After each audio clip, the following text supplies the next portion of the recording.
Hello, guys. This is Lydia, the lifestyle coach, and welcome to another live feed. We are ending eating disorders using nothing but your brain. And when we talk about eating disorders, just to be clear, this goes by a lot of different names, but it's the same struggle and it's the same way to end it. So this might be binge eating, this might be bulimia, this might be overeating, emotional eating, this might be stress eating, this might be coping with food, this might be numbing with food. It's all the same cycle and the same thing. And so we're going to address that here today. It could be food obsession. It could be body obsession. It could be body hate. All of these things are just different sides of the same thing. It manifests in slightly different ways, and it usually starts out with one thing and goes to another thing. Hi, guys. So fun to see you on. Feel free to do the hearts and the likes and the hellos and the questions and your experiences. It's so fun to interact with you guys here. And hello, hello. So there are a couple of things to look at here on the spectrum of what happens. Is it usually starts out with just, wanting something better. Like, I want to be healthier. I'm going to cut out this. I'm going to cut out that. The number one reason that people get into an eating disorder is because of restrictive dieting, which is sadly the number one thing that people try to do to end their eating disorder. And so it gets worse and worse and worse. A lot of times it'll start out with overeating, or we'll call it emotional eating or stress eating. And then it's unmistakably, okay, now we're binge eating. And then we're trying to make up for it. And we don't want to call that bulimia for a while. But then, okay, if we have compensating behaviors of we're binging and then we're restricting, we're binging and then we're over exercising, we're binging and then we're starving ourselves, we're binging and then, now we have to go on a fast, we're binging and now, I'll just chew it up and spit it out. We're binging and, I really can't let this stay in my body, so we're just going to purge it just this one time. And then it's bulimia, and that turns into a whole nother cycle. And so with whatever stage you're at, these things tend to get worse and worse. And so that's why we're talking here about how to end this at whatever level that you're at in being able to be done. And there's a question that comes up so often that is really, really just perplexing for so many of us. And that is, why do I eat when I'm not hungry? If I could just eat when I was hungry, I'd be fine. But I keep on eating when I have no hunger. And so we set up this morality of like, I'm only going to eat when I'm hungry, but then it gets more and more confusing. So we feel like the answer is like, okay, I just need to eat when I'm hungry and then stop when I'm full. Easy, done. Let's do that. Okay, we're making a declaration. It's Monday. I'm just going to eat when I'm hungry. I'm going to stop when I'm full. That is the cure-all. Super simple. And so we get some tools around this, right? It's like, all right, we're going to listen to some free podcasts and we're going to get some books on Audible and we're going to figure all of this out.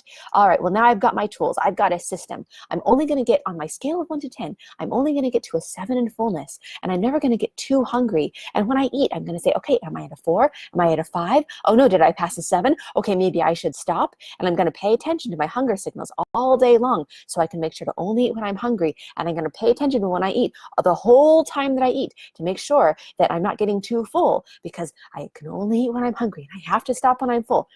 We start putting more and more pressure and rules and guidelines around this. And then you start seeing yourself do things that are completely against the very thing that you're trying to do. So you will just eat when maybe something's around or in front of you, and then you beat yourself up about it. It's like, why did I do that? I told myself I'd only eat when I was hungry. I had just eaten lunch. I came back into the office and somebody had brought pizza. And then I had 2 lunches. What's wrong with me? And then we start exploring okay, what's wrong with me? And feeling like we have to fix that. And then that leads to thinking more and more about food. Okay, it's not only what's happening with my hunger, what's happening with my fullness, what's happening with my food choices, what's wrong with me? And you're realizing that you're thinking about food a lot. Like all day long, you're thinking, okay, am I hungry? Am I hungry now? Is this what hunger feels like? Is this the right hunger? Is this the wrong hunger? Am I not feeling hunger right because there's something wrong with me? And you're watching the clock and you're asking yourself, okay, can I eat now? Can I eat now? Can I eat now? And you continually see when the permission is going to be to eat. And you're realizing that you're not present with anything and you're distracted because you're just thinking about what you're going to eat and when you're going to eat and the right way to eat it all day long. And then when you do eat, then you're asking yourself, okay, am I full now? Am I full now? Am I full now? And it's like the more that you ask yourself if you're full, the more you try to check in to see if it's time to stop, you are dreading more and more being full, because then you won't be able to eat anymore. And you've put so much effort into figuring out if you're hungry that now when you finally declare that yes, you are hungry so you can eat, you're so scared of being full because then it means you have to stop. So scared, in fact, that when you are full, when you get to that point where you have to admit to yourself that yes, you are full, that you are so driven to eat more. It feels like a compulsion. It feels like something that you have to do. It feels like there would be nothing better in the world than to keep eating even though you're full and you're staring at the food in front of you and knowing that if you eat that, you are in violation to yourself. You are going against the very thing that you said you weren't going to do. And you keep going and you keep eating. And now at meals, even when you're uncomfortably full, even when you're physically in pain, you are so driven to just eat more. It's like you just want to let go and relax and go and just eat everything. And then you feel like there's something really, really wrong with you. Because it's not just, why do I eat when I'm not hungry? It's, why do I feel so hungry when I should be full? And then it happens. You stop feeling fullness in the moment. You start eating and you feel like you can't stop, and you eat and you eat and you eat and you don't feel full anymore.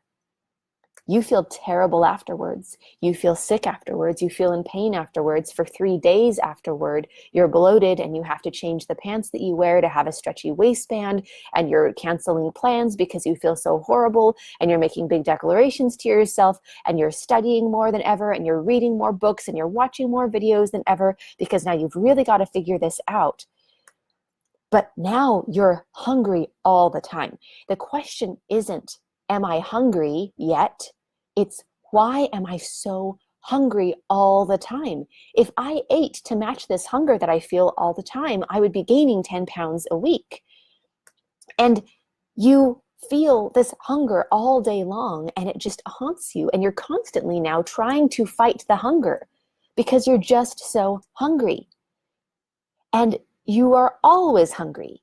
And even when you binge, you still feel hungry. And you'll go and you'll empty out the cupboard, and you'll go back and back and back. And you logically know you should feel full. You've eaten 10 yogurts. You should feel full. Well, maybe if I just had some granola on top of it. Okay, well, maybe if I just had something else. Maybe if I had a cheese stick. Maybe if I had some almonds. Maybe if I had some more almonds. Maybe if I had some more almonds. Maybe if I just had a piece of chocolate. I don't want to be denying myself. Okay, well, what if I just finish this bar? I really got to stop. Okay, well, then let's get out the popcorn. Well, then screw it. I've already had all of this. I might as well have what I really want. And after all of this, after 5,000 calories, after knowing exactly what the scale is going to look like the next day, you're still hungry. The gnawing hunger pains as if you didn't eat, but you just binged. And it starts getting really scary, because now it's not just, why am I eating when I'm not hungry? It's, why do I still feel hungry no matter what I eat? And you still feel the pain. You still feel the physical pain. I remember lying on the couch after a binge and being physically in pain.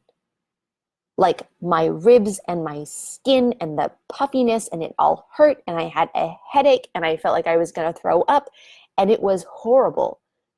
And the thing that made me feel the most broken is that in that moment, the thing that I was most upset about was that I couldn't eat more. That I was so physically full and in pain that I couldn't eat more. That was my biggest concern. It wasn't the damage that I did to myself. It wasn't what I Googled later of, can you tear your stomach from eating too much? It wasn't, how quickly does binge eating give you diabetes? It wasn't all of those sorts of things going through my mind. It was the anger of that I couldn't eat more because I was just so hungry and so unsatisfied with what I was eating. So here's the issue, you guys. The more that you try to eat by your hunger and fullness signals, the more you obsess upon that, the worse that it gets. What has to happen is you have to eliminate all of the elements that give you false hunger, and take away your fullness signals. So these are the elements that do that: restriction, dieting, binging, and then obsessing about food. But notice how all of the things that we try to go to fix this problem are the very things that actually drive up the cycle. Restrict, obsess, binge, restrict, obsess, binge, restrict, beat myself up, binge. And as it goes round and round, every single time you're damaging your natural hunger and fullness signals more and more. And then when you try to focus on them even more, then you get really confused because the cycle is just making it worse. We had a woman come to us that had been binge eating since she was 6 years old. So she had never experienced in her memory, I don't know how well you guys remember before 6, but she had no memory of normal eating whatsoever. She had been in this for over 25 years. It was approaching 30 years for her, actually, rather. So for her, after about 30 years and starting to binge eat when she was 6, she had never felt normal hunger and fullness signals. So when she got the advice of, oh, well, you just got to eat when you're hungry and you got to stop when you're full, what was she supposed to do? The key is to end your disordered eating. After 30 years of trying to fix this, she came to us, and in 6 weeks, she was done. Probably around 4 weeks, she was done with the binging, but then at about the 6-week mark, it was like the compulsion and the obsession was gone. In less than 2 months, she was completely done. She'd been doing this for 30 years.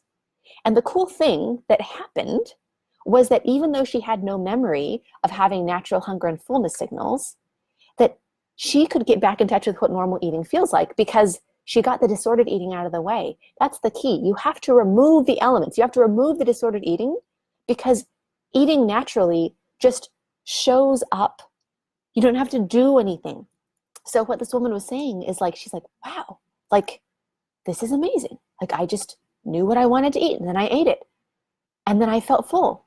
And I didn't even tell myself to stop because I felt full. I just didn't want it anymore because I felt full.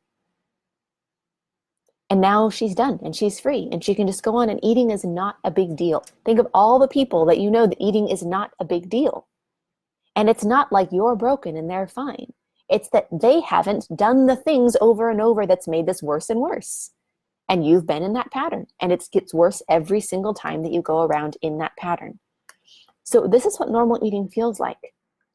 And this is something that I experience every day. And the hundreds and hundreds of women that we have freed experience this just on their day-to-day with no effort. This is the easy part. You get the disordered eating out of the way, and then this shows up. But I want to just be real with you guys, is that before I experienced this, I didn't think it was a real thing. I literally thought that people were making this up, this feeling of normal eating, because they were just like trying to be impressive and trying to show all their self-control. Like, I didn't really believe that people felt differently than me because I was just so hungry all the time.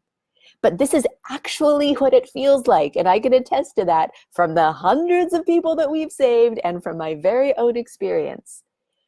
You start eating, and then when you're full, the more full you get, the less you want to eat. Wow! But seriously, it's a real thing. It doesn't matter how delicious it is. It doesn't matter how free it is. It doesn't matter if it's your last chance to have it. Your desire to eat and to keep eating goes away. It becomes averse. If it is your favorite food and you've eaten some of it and then your body just like, oh, can't eat another bite. You just don't want to. It's not that you have the willpower to overcome. It's that you simply don't want to eat anymore because, doesn't matter if it's your favorite food. You're just done. That is the thing that naturally comes back when you get the disordered eating out of the way. And you feel hunger. Man, sometimes I get busy because I'm not thinking about food all day, right? So I get busy and then all of a sudden it hits me like, oh my gosh, I'm so hungry. I forgot breakfast.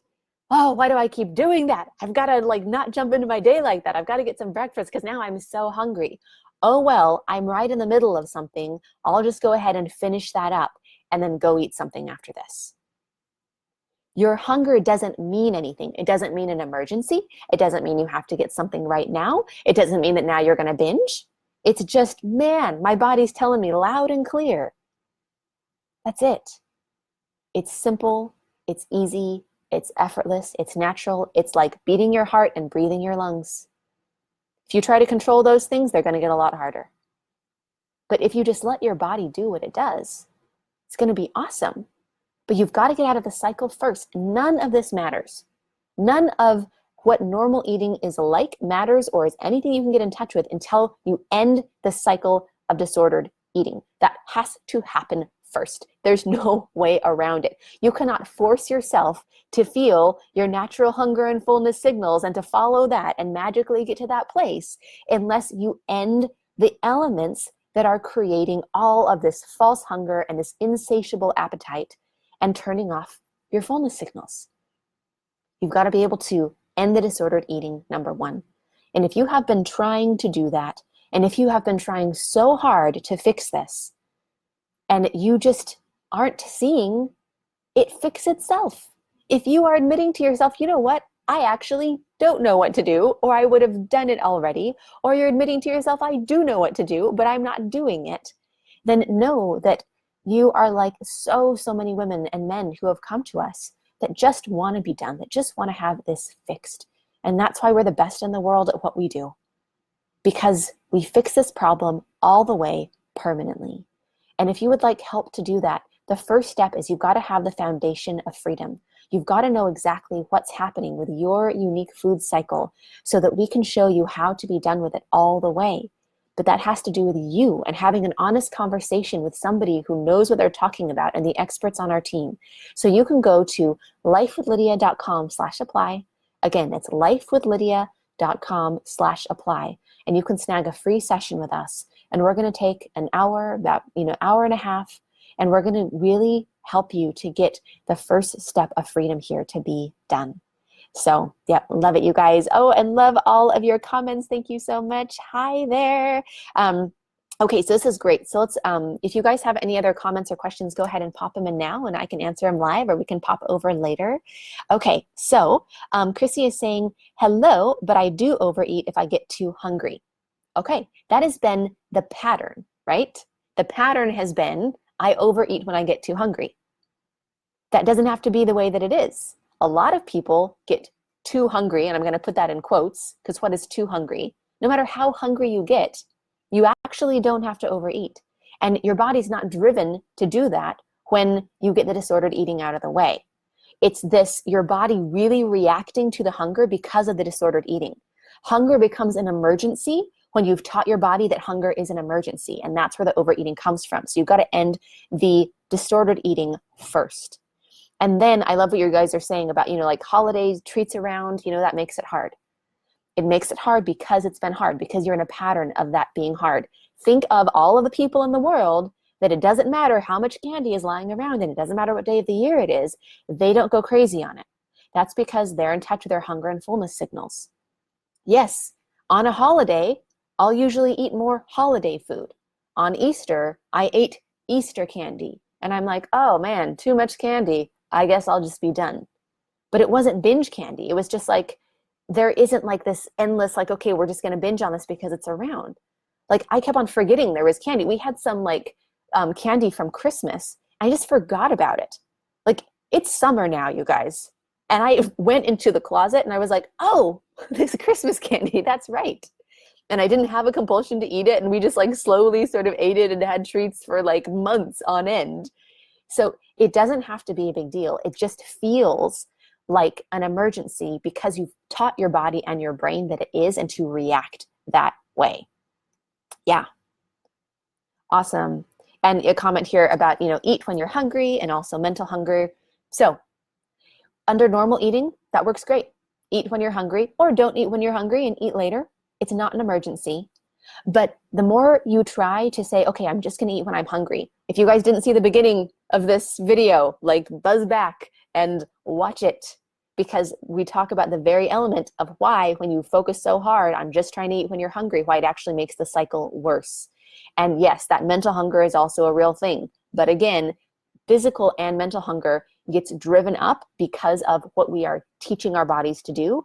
and staying in the cycle. You've got to teach your body and your brain to do something different, and then you're done and you're free. And we have seen that hundreds and hundreds of times. It's not based on a theory. It's based off of the data of what takes people from 45 years of binge eating to in 5 weeks being done for the rest of their lives. Your brain is really happy to do something new, but you have to know how to teach your brain to do that. And that's what ending the disordered eating is all about. So thank you guys so much for all of your comments and interaction. All right, beautiful. And we will see you guys soon. Thanks for being on. Mwah. Bye.